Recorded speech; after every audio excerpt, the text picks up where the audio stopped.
भाई जरा देखो तो खड़ा करो इसको पेड़ ज्यादा मुझे ले तक होती है।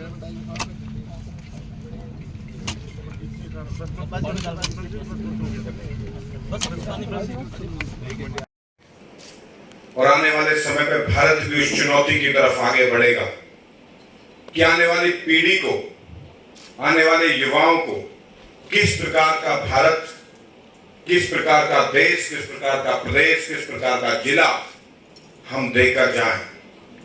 साथियों, ये वन महोत्सव सिर्फ एक पौधे लगाने का अवसर नहीं है, बल्कि पृथ्वी की कीर्ति के प्रति अपनी आस्था, पर्यावरण संरक्षण के लिए प्रति अपनी प्रतिबद्धता और आने वाली पीढ़ियों के प्रति अपना दायित्व का पुनः स्मरण करवाता है कि हमारा आने वाली पीढ़ी के प्रति क्या दायित्व है, कैसे हम उनको स्वस्थ समाज, एक स्वच्छ हवा किस प्रकार से देने का काम कर सकते हैं।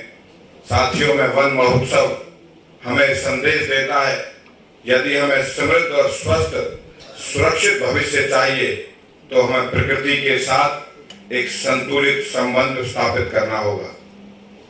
1950 में देश में पहले वन महोत्सव की शुरुआत की गई थी और उसके बाद हर राज्य में अपने अपने स्तर पर विभिन्न थीम के साथ ये वन महोत्सव का कार्यक्रम मनाया जाता है।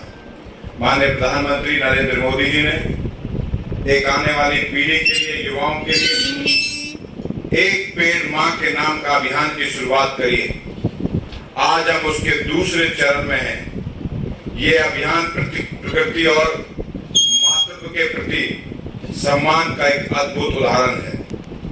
हरियाणा में इस अभियान के व्यापक जन समर्थन प्राप्त हो रहा है। इसके लिए हम हरियाणा वासी के सभी युवाओं के आभारी हैं। ऐसे अभियानों को सफल बनाकर वो हम सबको, हरियाणा को हरित प्रदेश बना सकते हैं। इस सब एक पेड़ मां के नाम, इस देश के प्रधानमंत्री ने जो अभियान चलाया है, हम सब युवा साथियों को उसमें जरूर अपनी भागीदारी निभानी चाहिए। आज विश्व जलवायु परिवर्तन के बढ़ते तापमान, वायु प्रदूषण, जल संकट, जैव विविधताओं के क्षरण जैसी गंभीर चुनौतियों का सामना कर रहा है।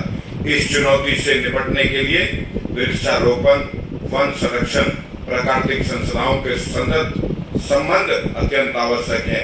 यही कारण है कि हरियाणा सरकार पर्यावरण संरक्षण को केवल एक विभागीय दायित्व नहीं, बल्कि जन आंदोलन के रूप में आगे बढ़ा रही है। मुझे बताते हुए बड़ी प्रसन्नता है कि वर्तमान मानसून ऋतु के दौरान हरियाणा में 1.5 करोड़ पौधे लगाने का लक्ष्य निर्धारित किया है।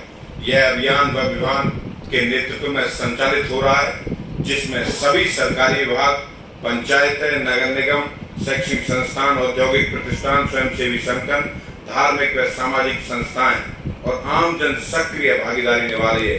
यह एक व्यापक जन भागीदारी है।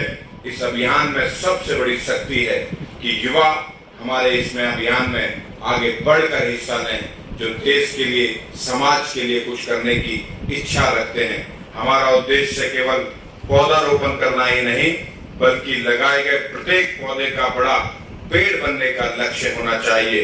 जिस प्रकार एक माँ अपने बच्चे के 5-6 साल के बच्चे की उम्र की देखभाल करती है, उसकी जड़ों को मजबूत करने का काम करती है, उसी प्रकार हमें भी अपने द्वारा लगाए गए पौधे को 5 से 6 साल तक उसकी देखभाल करके पेड़ का रूप देकर उसे अपने परिवार के रूप में पालने का प्रयास करना चाहिए। उसमें आप सब भागीदार हैं। मैं जो इन्होंने आज इसमें हिस्सा लिया है, हमारी यूनिवर्सिटी के सभी अधिकारियों का, जिन्होंने इस 77वें वन महोत्सव में हिस्सा लेकर इसको एक ऐसे पल को जो आने वाली पीढ़ी को और युवाओं को संदेश देने का काम करेगा, उस सब के हम साक्षी बन रहे हैं। कार्यक्रम में जुड़ रहे हैं इस प्रदेश के मुख्यमंत्री करनाल से और देश के कोने कोने, प्रदेश के कोने कोने से सभी राजनीतिक संगठन, सभी युवा साथी इस कार्यक्रम में जुड़ रहे हैं। भारत माता की बहुत बहुत धन्यवाद।